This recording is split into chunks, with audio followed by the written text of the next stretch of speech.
Lieutenant Jake Miller felt very small as he walked into the huge meeting room on Kepler Station. The room was bigger than any place he had ever seen before. The ceiling went up so high that he could barely see the top. Strange lights hung from above, casting weird shadows on the walls that seemed to move and shift. Jake was only 5 feet and 6 inches tall, which was normal for a human. But everyone else in the room was much bigger than him. The Korathian warriors stood almost 8 feet tall. Their bodies were covered in thick, dark shells that looked like the outside of a beetle. Their faces had big jaws with sharp teeth that clicked when they talked. Their eyes were black and shiny, like marbles. Next to them stood the Vextai people. They looked like they were made of crystal and glass. Light went through their bodies and came out as rainbow colors. When they moved, they made sounds like wind chimes in a gentle breeze. But Jake could tell that these crystals could cut through metal if they wanted to. The Zephyrians were the strangest of all. They looked like giant snakes with arms and heads like humans, but they could fly through the air without wings. They moved by floating and twisting through the space above everyone's heads. Their skin was green and blue, and it seemed to change color when they were angry or excited. The grim people were the scariest. They were huge and looked like they were made of stone. Each of them had 4 arms that were bigger than Jake's whole body. Their skin was gray and rough like the side of a mountain. When they breathed, it sounded like rocks falling. Jake had studied all these alien races before coming to the meeting. He knew they were all much stronger than humans. The Korathians could lift heavy things that would take 10 humans to move. The Vextai could shoot energy beams from their crystal bodies. The Zephyrians could fly at speeds that would kill a human. The Grimm could punch through steel walls with their bare hands, but Jake was here to represent all of humanity. Earth had sent him to this meeting to try to join the Galactic Defense Coalition. This was a group of alien races that worked together to protect their planets from bad guys who traveled between the stars. Earth wanted to be part of this group, but first they had to prove they were worth having around. Jake carried a small device that could show pictures and videos in the air. He had spent weeks preparing his presentation. He had information about human weapons, human soldiers, and human battles. He hoped it would be enough to impress the aliens. The room had a big round table in the center. Each alien race had their own special chairs that fit their bodies. Jake's chair looked tiny next to all the others. He sat down and tried to look confident, even though his heart was beating very fast. General Thakmur was the leader of the Korathian delegation. He was the biggest Korathian in the room, and his shell was darker than the others. This meant he was older and had fought in many battles. He looked at Jake with his black eyes and made a sound that Jake realized was laughter. This tiny creature represents the military might of an entire world, General Thakmur said. His voice was deep and rough, like gravel in a bucket. What could these small, soft beings possibly contribute to our alliance? The other aliens started making their own laughing sounds. The Vextai delegate, Director Zephyl, made musical notes that sounded pretty but were clearly making fun of Jake. The Zephyrian ambassador hissed and showed his sharp teeth. The grim representative hit the table with all 4 of his hands, making a sound like thunder. Jake stood up and activated his presentation device. Pictures appeared in the air above the table. The first image showed human soldiers in their best armor and weapons. But compared to the aliens in the room, the humans looked like children playing dress-up. "My name is Lieutenant Jake Miller," Jake said, trying to keep his voice steady. "I represent the United Earth Defense Force. We may be smaller than you, but we have other strengths." General Thakmur clicked his teeth together. "Other strengths? Look at you. You have no natural armor to protect you. You cannot fly like the Zephyrians. You cannot shoot energy like the Vextai. You cannot lift heavy objects like the Grimm. Your skin is soft and weak. What exactly do you bring to this alliance?" Jake showed pictures of human tanks and airplanes and spaceships. He talked about human strategy and tactics. He showed videos of human soldiers working together to win battles. But after each presentation, the aliens had something to say that made it seem unimpressive. "We have weapons that can destroy entire moons," said the grim representative. Your biggest bombs are like firecrackers to us. We have been fighting wars in space for thousands of years, said the Zephyrian ambassador. Your species has barely left your home planet. Your technology is very primitive, said Director Zephyl. We were building cities on other planets before your species learned to make fire. Jake felt his face getting hot with embarrassment. Everything he had prepared seemed worthless compared to what these aliens could do. He had known that humans were not the strongest or the fastest or the smartest beings in the galaxy, but he had hoped they had something special to offer. The meeting went on for hours. Jake showed everything he had brought. He talked about human courage and determination. He showed pictures of humans helping each other in disasters. He explained how humans never gave up, even when things looked hopeless, but the aliens were not impressed. They had seen many species try to join their alliance. Most of them were rejected because they were too weak or too stupid or too mean. The aliens had been protecting the galaxy for a very long time, and they had no patience for newcomers who could not prove their worth. As the day went on, Jake started to notice something strange. Even though the aliens were making fun of him, they kept looking up at a balcony above the meeting room. The balcony was dark and empty, and Jake could not see anyone up there. But every few minutes, one of the aliens would glance up at it with a worried expression. Jake also noticed that the aliens seemed nervous about something. Even while they were laughing at him, they kept looking toward the windows that showed the stars outside. Sometimes they would stop talking in the middle of a sentence and listen, as if they were waiting for something. When Jake asked about the empty balcony, the mood in the room changed completely. The aliens stopped laughing and started looking uncomfortable. General Fakmer's shell turned a lighter color, which Jake had learned meant that Korathians were afraid. That section is restricted, General Fakmer said quietly. No one goes there during council sessions. Why not? Jake asked. Because, whispered the Zephyrian ambassador, some things are better left alone. Jake looked up at the dark balcony. Again, he could not see anything there, but he had the strange feeling that someone was watching him. The feeling made the hair on his arms stand up, and he did not know why. The meeting finally ended for the day. Jake gathered his things and prepared to go back to his small room on the station. He felt like he had failed completely. The aliens thought humans were weak and useless. They saw no reason to let Earth join their alliance, but as he walked toward the door, he heard General Fakmer talking quietly to the other alien leaders. Jake stopped and listened, even though he knew it was not polite. The human's presence here is dangerous, General Fakmer said. If they find out he is here, there will be consequences. Who will find out? Jake wondered to himself. But before he could hear more, the aliens noticed him listening and stopped talking. Jake went to his room feeling confused and worried. He had come to this meeting thinking he understood his mission, but clearly there were things happening that no one had told him about, things that made even these powerful aliens afraid. The next morning, Jake woke up feeling tired and sad.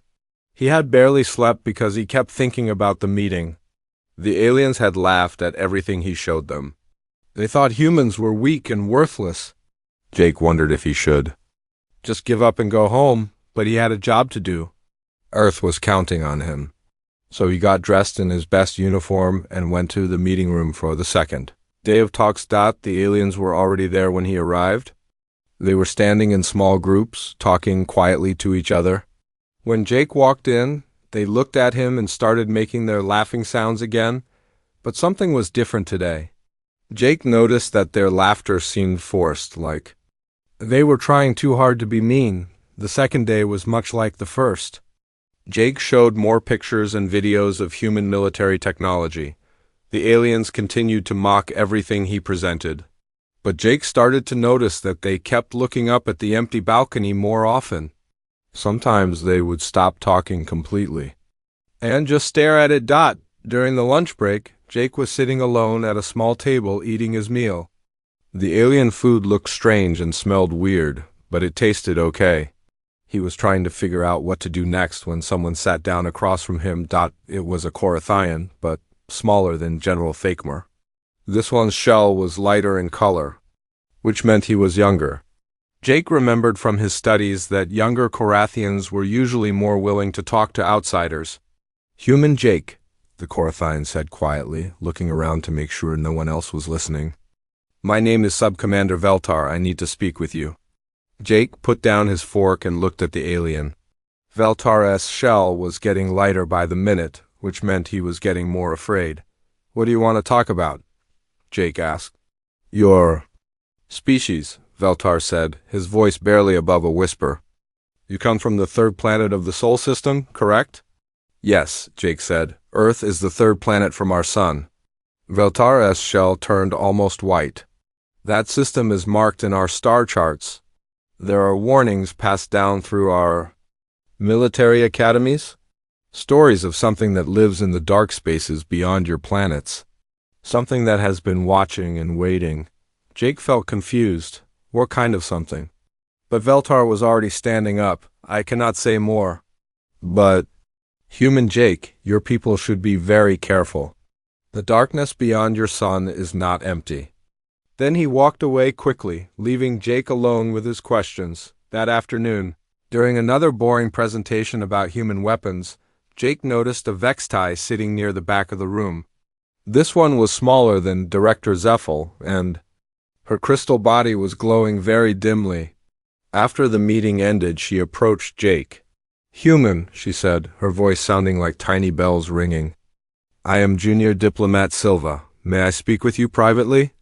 Jake nodded, and they walked to a quiet corner of the room.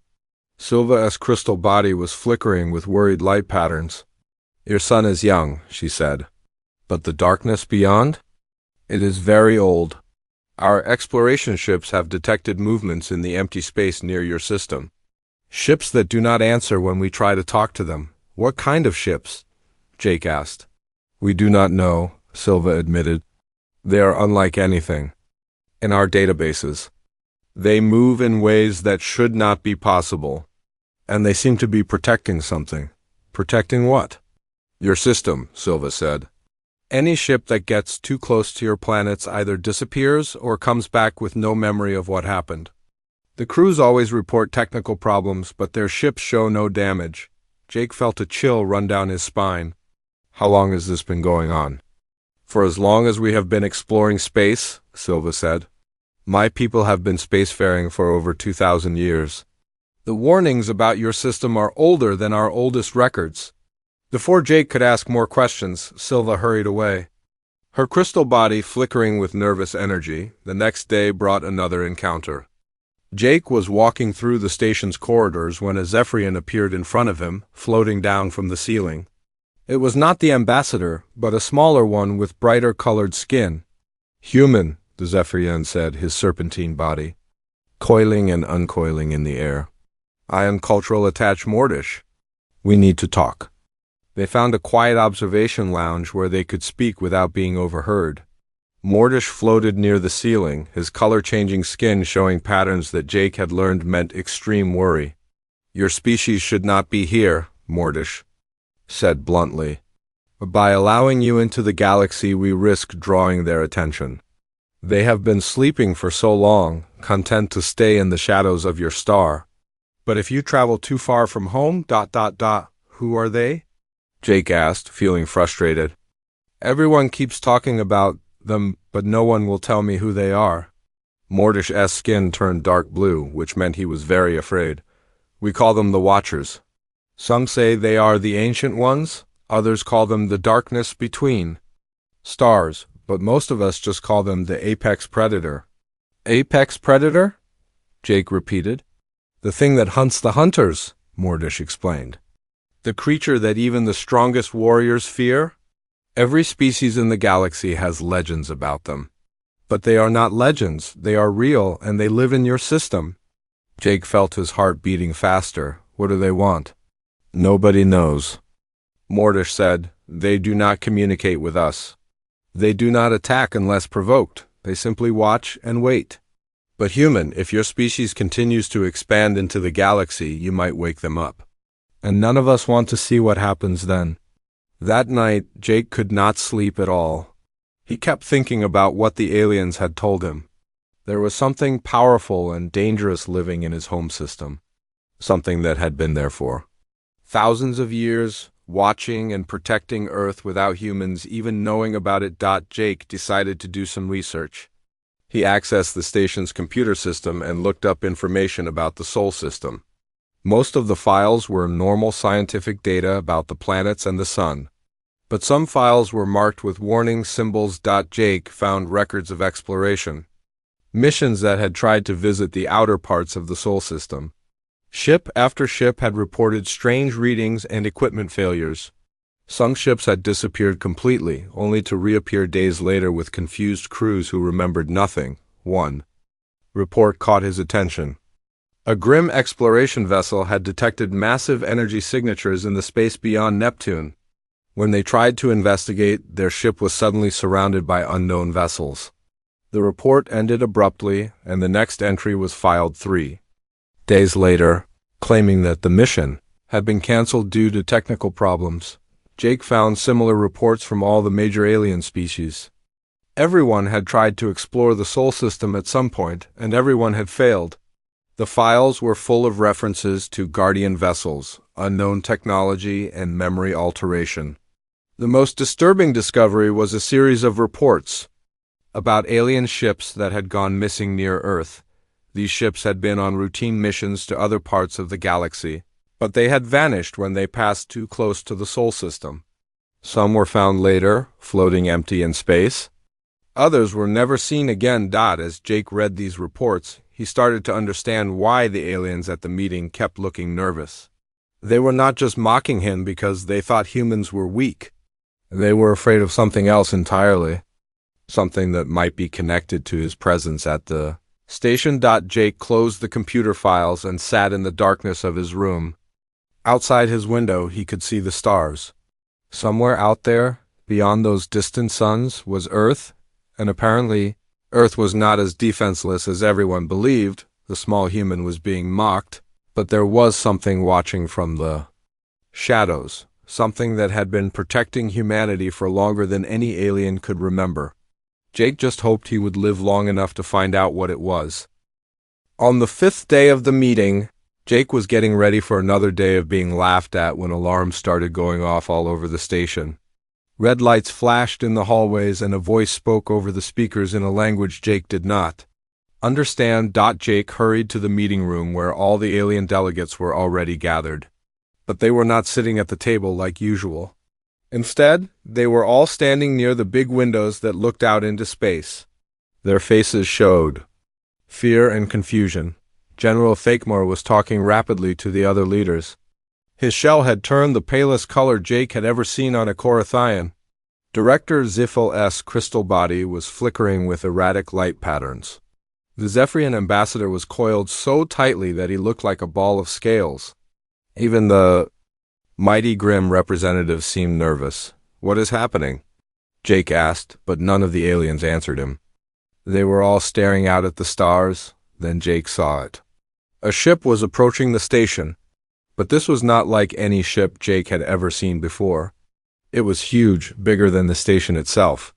Its hull was dark and seemed to bend the light around it, making it hard to look at directly. The ship moved through space with impossible smoothness, like it was swimming through water instead of flying through vacuum. The ship's design was unlike anything in the alien databases Jake had studied. It was sleek and predatory, with curves that seemed to flow like liquid metal. Strange energy patterns danced across its surface, and Jake could see weapon systems that made the aliens' best warships look like toys. "Station control to unknown vessel," came a shaky voice over the communications system. It was General Fakemore, but he sounded scared. "Please identify yourself and state your business." The answer came back immediately, and Jake almost fell down from shock. The voice was speaking perfect English, with an accent that sounded like it came from somewhere in the American Midwest. "Kepler Station, this is Captain Alex Stone of the deep-range vessel Nightfall. I understand you have a human representative aboard who requires escort home." Jake stared at the communication panel. Another human. A human with a ship that was making the most powerful aliens in the galaxy shake with fear. A human who spoke like he owned the galaxy. General Fakemore's mandibles clicked frantically. Captain Stone, we were not aware of any human vessels in this sector. Our guest, Lieutenant Miller, arrived on a standard diplomatic transport from Earth. That is correct, General, Captain Stone replied calmly.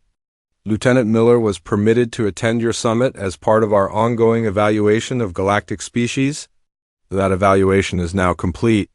Jake felt like someone had punched him in the stomach. Evaluation? He said out loud. What evaluation? But Captain Stone heard him through the open communication channel. Lieutenant Miller, I know you have questions. All will be explained shortly. For now, please know that you have performed your mission perfectly. Mission? Jake repeated. Sir, my mission was to get Earth accepted into the Galactic Defense Coalition. That was the mission you were told about, Captain Stone said. Your real mission was quite different. Director Ziffel-S' crystal body was now glowing so dimly that she was almost invisible. Captain Stone, we meant no disrespect to your species. We were simply evaluating the lieutenant's military presentation according to our standard protocols. I am aware of your protocols, Director, Captain Stone replied. I have been monitoring your sessions from the observation deck for the past week. The revelation hit Jake like a physical blow. He turned to look up at the empty balcony that had been making all the aliens nervous. Someone had been up there the whole time. A human had been watching everything. You were here all along? Jake asked, his voice barely above a whisper. Not. Just me, Lieutenant, Captain Stone said. My ship carries a full diplomatic and military assessment team. We have been evaluating whether these species are ready for formal contact with Earth's true defensive capabilities. Jake looked around at the alien delegates. They were all staring at him with expressions of terror and confusion. These beings, who had been mocking him for days, calling him weak and primitive, were now cowering in fear of other humans. General Fakemore tried to speak, but his voice came out as a squeak. Captain Stone, surely you understand our position. Your species appears to be in the earliest stages of space travel. Your technology seems primitive compared to ours. We meant no offense, but surely you can see why we assumed ... General, Captain Stone interrupted, and his voice carried a coldness that made everyone in the room shiver. You have been observing our decoy civilization, the one we maintain for species like yours to find, the one we use to evaluate whether civilizations are ready for contact with the real Earth. The silence that followed was so complete that Jake could hear his own heartbeat. He felt like everything he thought he knew about the world was crumbling around him. The real Earth? Jake managed to ask. Lieutenant Miller, what you have been showing these delegates represents about 2% of our actual capabilities, Captain Stone explained. Your mission was to gauge their reactions to what they believed was a new, primitive species seeking alliance. Their response has been very educational. As Captain Stone spoke, the space around Kepler Station began to fill with lights. Jake watched in amazement as dozens of ships appeared out of nowhere, decloaking all around the station. Each ship was enormous and beautiful and terrifying. Their designs were sleek and deadly, incorporating technology that made the aliens' greatest warships look like children's toys. Those are human ships, Jake breathed. The Deep Range Fleet, Lieutenant, Captain Stone confirmed. We have been patrolling the galaxy for longer than any of these species have been traveling between stars. We have been watching, evaluating, and when necessary, protecting the younger races from threats they cannot yet understand. Jake counted at least 50 ships, and he suspected there were more that remained cloaked. Each one was a masterpiece of engineering that belonged in a science fiction movie, not in real life. The weapon systems alone were more advanced than anything Earth was supposed to have. How long? Jake asked. How long have we been out here? Over 300 years, Lieutenant, Captain Stone said. The Deep Range was established shortly after we developed faster-than-light travel. We have been the guardians of this galaxy ever since. Director Ziffel-S' voice was barely audible. The missing ships. The exploration vessels that disappeared. Near your system. The crews who returned with no memory of what happened. That was you. We intercept vessels that venture too close to threats they cannot handle, Captain Stone confirmed. Your people are returned home with their memories adjusted to believe they encountered technical difficulties. It is more merciful than allowing them to face what lies in the darkness between stars. Jake was having trouble processing all of this information. Sir, what kinds of threats are you talking about? Captain Stone's voice became darker. The kind that would turn these delegates' worst nightmares into pleasant dreams, Lieutenant. The galaxy is not as peaceful as these species believe. We have been their shield against things that would consume entire star systems without a second thought. But why keep it secret? Jake asked. Why not tell everyone the truth? Because, Captain Stone said, and Jake could hear him looking directly at the alien delegates, we needed to know what kind of beings we were protecting. Whether they had the wisdom and character to eventually join us as true allies, or whether they were simply another species that would need to be managed from the shadows. The temperature in the room seemed to drop as the implications of that statement became clear. Jake looked around at the alien delegates who had been so proud and arrogant just moments before. Now they looked like frightened children who had just learned that monsters were real and the monsters were on their side. A bright light filled the meeting room, and suddenly Captain Alex Stone was standing there. Jake had never seen a transporter work before, but he realized that was how the captain had arrived. The technology was so advanced that it made the alien transport systems look like Stone Age tools. Captain Stone was tall and looked like he was in his 40s. His hair was gray at the sides, and his face had lines that showed he had seen many things in his life. He wore a uniform that Jake did not recognize, but it was clearly military. The insignia on his shoulders were unlike anything Jake had ever seen. The captain carried himself with the confidence of someone who had never doubted his place in the universe. Lieutenant Miller, Captain Stone said, walking over to Jake and extending his hand. You have performed your role perfectly. Your mission was to present humanity as we wanted these species to see us, young, eager, and apparently weak. Their reactions have told us everything we need to know about their true character. Jake shook the captain's hand, feeling completely confused. Sir, I still do not understand. Are you saying that Earth has been traveling in space longer than we have been told? Much longer, Lieutenant, Captain Stone replied. What you know as human history includes only our surface civilization. The Deep Range has been exploring the galaxy for over 3 centuries. We have been maintaining a protective barrier around our home system while evaluating other species for potential contact. Captain Stone turned to face the alien delegates, who had not moved from their positions near the windows. They stood frozen like statues, their faces showing terror and disbelief. Gentlemen, ladies, beings of various forms, Captain Stone said, his voice calm but carrying absolute authority. You have spent the past week mocking what you believe to be a primitive species. You have shown arrogance, cruelty, and a disturbing lack of wisdom. You have demonstrated exactly the kind of behavior that concerns us most. General Thakmer S. Shell had turned so pale that it was almost transparent. Captain Stone, we were not aware of Earth's true capabilities. Had we known about your real strength, we would have shown proper respect. Had you known, Captain Stone interrupted, you would have shown respect born of fear rather than genuine character. But your true nature has been revealed. You mock those you believe are weak. You show no curiosity about different ways of thinking or fighting. You assume superiority based only on physical strength. Jake watched as the most powerful beings in the galaxy looked like scolded children. These creatures who had laughed at him for days now seemed small and ashamed. Director, Zephyle's crystal body was barely glowing at all. Captain Stone, what are Earth's true capabilities? How long have you been watching us? Captain Stone gestured toward the windows where the human fleet remained visible. We have been the apex predator in this galaxy for longer than your species. Have been keeping written records. We have prevented 17 major wars that would have killed billions. We have eliminated 12 extinction-level threats that would have ended all life in multiple star systems. We have maintained peace in sectors that you did not even know existed. The missing exploration fleets, whispered Mordish, the Zephyrian cultural attach. The ships that disappeared near the forbidden zones. The crews who came back with no memory of what happened, that was you.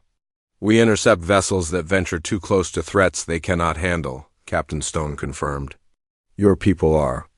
Returned home with their memories changed to believe they had technical problems. It is more merciful than allowing them to face what lies in the dark spaces between stars. Jake was struggling to understand what this meant. Sir, what kinds of threats are you talking about? Captain Stone's expression became very serious. The kind that would make these delegates' worst nightmares seem like pleasant dreams, Lieutenant? The galaxy is not as safe as these species believe. We have been their shield against things that would eat entire planets for breakfast. But why keep it secret from everyone? Jake asked. Why not tell the truth? Because, Captain Stone said, looking directly at the alien delegates, we needed to know what kind of beings we were protecting.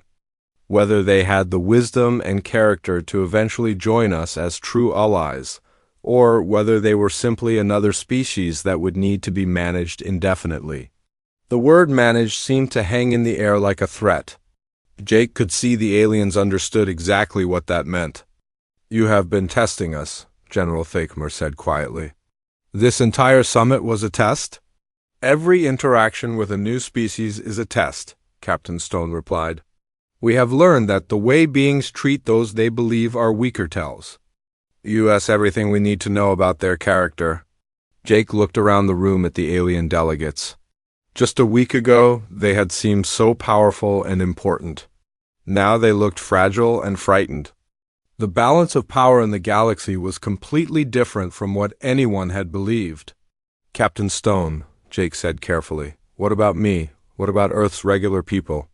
Do they know about any of this? Captain Stone smiled for the first time since arriving. It was a warm expression that made him look much more human. You continue exactly as you have been, Lieutenant. The surface world serves as our recruitment ground and our cover story. Outstanding individuals like yourself are gradually introduced to the truth and invited to join the deep range. Your performance here has earned you that invitation. But why maintain the lie at all? Jake pressed. Why not tell everyone on Earth the truth? Because, Captain Stone explained, true strength comes from protecting others without them knowing they need protection. We have learned that most species handle the transition to galactic citizenship better when they discover the truth slowly, through their own actions rather than through sudden revelation. Jake thought about this. It made sense in a way. If everyone on Earth knew that humanity was the most powerful species in the galaxy, it might change people in bad ways. They might become arrogant like these aliens had been. Director Zephylos' crystal form brightened slightly. Captain Stone, if what you say is true, then we have been living under your protection for centuries without knowing it.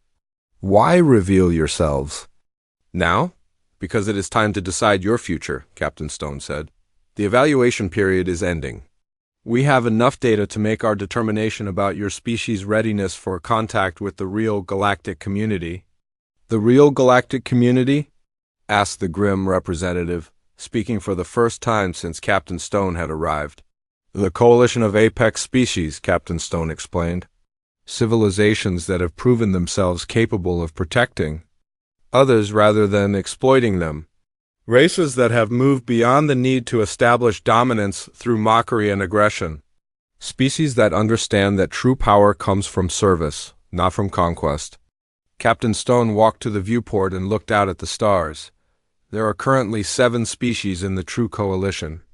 We have been hoping to expand our membership, but candidates must demonstrate wisdom, compassion, and the ability to protect rather than prey upon those who are weaker.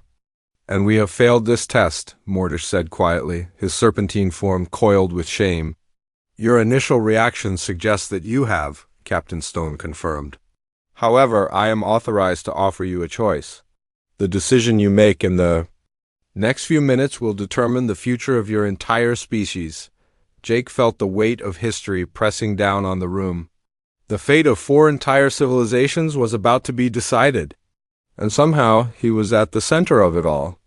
The small human who had been mocked was about to witness the moment when the galaxy's true apex predator revealed the price of that mockery. Captain Stone moved to the center of the room, and everyone watched him carefully. The human fleet outside the station had arranged itself in a formation that looked both beautiful and dangerous. Jake could see the weapons on those ships, and he knew that they could destroy the entire station in seconds if they wanted to. "The evaluation period is now complete," Captain Stone announced. "Based on your behavior toward Lieutenant Miller over the past week, we have enough information to make our decision about your species' readiness for true contact with Earth." General Thakmar's mandibles clicked nervously. "Captain Stone, surely you can understand our position. We were evaluating the lieutenant's species for military alliance. Our behavior was within standard diplomatic protocols for testing new civilizations. Your protocols involve mockery, dismissal, and cruelty toward those you believe are weak," Captain Stone replied coldly. "These are not the qualities we look for in potential allies." Jake found his voice. "Captain, what exactly are you saying?" We leaving the Galactic Council?" Captain Stone turned to him with something that looked like approval. "Lieutenant, Earth was never truly trying to join their council. We have been members of the real galactic government for over 200 years. These species represent the younger races, the ones we have been evaluating for possible inclusion in the True Alliance." "The True Alliance?" Director Zephyl's crystal form flickered with confused light patterns. "The coalition of apex species," Captain Stone explained. "Civilizations that have proven themselves capable of protecting others rather than hurting them. Races that have moved beyond the need to show dominance through mockery and aggression. Species that understand that real power comes from helping others, not from conquering them." Captain Stone walked to the big window and looked out at the stars. "There are currently 7 species in the True Coalition. We have been hoping to add more members, but candidates must show wisdom, compassion, and the ability to protect rather than prey upon those who are weaker. And we have failed this test," Mordish said quietly. His serpentine form was coiled, tight with shame. "Your first reaction suggests that you have," Captain Stone confirmed. "However, I am authorized to offer you a choice. What you decide in the next few minutes will determine the future of your entire species." The alien delegates looked at each other with fear and uncertainty. Jake could see that they were struggling to understand what was happening. Their whole understanding of the galaxy had been turned upside down. "What choice?" General Thakmar asked. "You can continue as you have been," Captain Stone said. "You can keep managing your local conflicts and territorial disputes while we continue to protect you from threats you cannot handle. You will remain unaware of our true presence. Your memories of this encounter will be adjusted, and you will return to your old understanding of the galaxy." Jake felt a chill run down his spine. The captain was talking about erasing their memories like it was nothing special. "Or," General Thakmar pressed, "or you can admit your failure, commit to fundamental changes in how you treat other species, and begin a trial period under our guidance," Captain Stone continued. "It would mean giving up your current power structures, accepting oversight of your military actions, and proving genuine growth in character over time." The room fell silent except for the hum of the station's systems. Jake watched the alien delegates struggle with their choice. All their earlier arrogance was completely gone now. "Captain Stone," Jake said carefully, "what about me? What happens to Earth's regular people?" Captain Stone smiled warmly. "You continue exactly as you have been, Lieutenant. The surface world serves as our recruitment ground and our cover story. Outstanding individuals like yourself are gradually introduced to the truth and invited to join the deep range. Your performance here has earned you that invitation." "But why keep the secret at all?" Jake asked. "Because," Captain Stone said, "true strength means protecting others without them knowing they need protection. We have learned that most species handle the transition to galactic citizenship better when they discover the truth slowly, through their own actions rather than through sudden revelation." Jake thought about this. It made sense. If everyone on Earth knew that humanity was the most powerful species in the galaxy, it might change people in bad ways. They might become arrogant and mean like these aliens had been Director Zephyl crystal form brightened slightly. Captain Stone, if we choose the trial period, what promise do we have that we can eventually earn true membership? The same promise we gave ourselves 300 years ago, Captain Stone replied. None. Character cannot be promised. It must be proven through action repeatedly over many years. And if we choose to have our memories erased? Asked the grim representative. Then you return to your old lives with no knowledge of this meeting? Captain Stone said. Lieutenant Miller's mission will be recorded as a diplomatic failure, and you will continue believing Earth is a primitive world barely worth noticing. Jake looked at the alien delegates. He could see them thinking hard about their choice. Some of them looked like they wanted to forget this had ever happened. Others seemed to understand that this was a chance to become something better. General Thakemore was the first to speak. Captain Stone, if we choose the trial period, what would be expected of us? Complete honesty in your dealings with other species, Captain Stone said. No more wars of conquest. No more exploitation of weaker civilizations. You would help protect the galaxy rather than just taking what you want from it. That would require major changes in our governments, Director Zephyl said. Yes, it would, Captain Stone agreed. Change is never easy, but it is necessary for growth, Mordish uncoiled slightly. How long would this trial period last? As long as it takes, Captain Stone said. Some species need decades to prove themselves, others need centuries. It depends on how quickly you can learn to put service above self-interest. The aliens talked quietly among themselves for several minutes. Jake could not hear what they were saying, but he could see that they were having a serious debate. Finally, General Thakemore stepped forward. Captain Stone, we have made our decision, he said. We choose the trial period. We want to learn how to be better than we have been. Director Zephyl's crystal form glowed brighter. We agree, we have been arrogant and cruel. We want to change, Mordish nodded. The Zephyrians also choose the trial period. We have much to learn about true strength. The grim representative hit his chest with all four arms. The grim people choose honor over ignorance. We will prove ourselves worthy. Captain Stone nodded approvingly. Very well. Your trial period begins immediately. You will be assigned mentors from the coalition who will guide your development. Your military actions will be monitored. Any aggression against weaker species will result in immediate intervention. We understand, General Thakemore said. We are ready to begin? Captain Stone turned to Jake. Lieutenant Miller, you have witnessed something that few beings ever see. The moment when a species chooses to grow beyond its limitations. You should be proud of the role you played in making this possible. Jake looked around the room at the alien delegates who had mocked him for days. Now they were looking at him with respect and even gratitude. The small human had indeed been mocked, but the galaxy's apex predator had stood beside him. And in the end, that had made all the difference. What happens now? Jake asked. Now, Captain Stone said, you have a choice of your own to make. You can return to Earth and continue your old life, or you can join the Deep Range and help protect the galaxy. Jake thought about everything he had learned. About the secret human civilization that had been protecting everyone for centuries. About the responsibility that came with true power. About the chance to be part of something bigger than himself. I would be honored to join the Deep Range, Jake said. Captain Stone smiled. Welcome to the real galaxy, Lieutenant Miller. Your training begins tomorrow. Outside the windows, the human fleet began to move. The trial period had begun, and the galaxy would never be the same.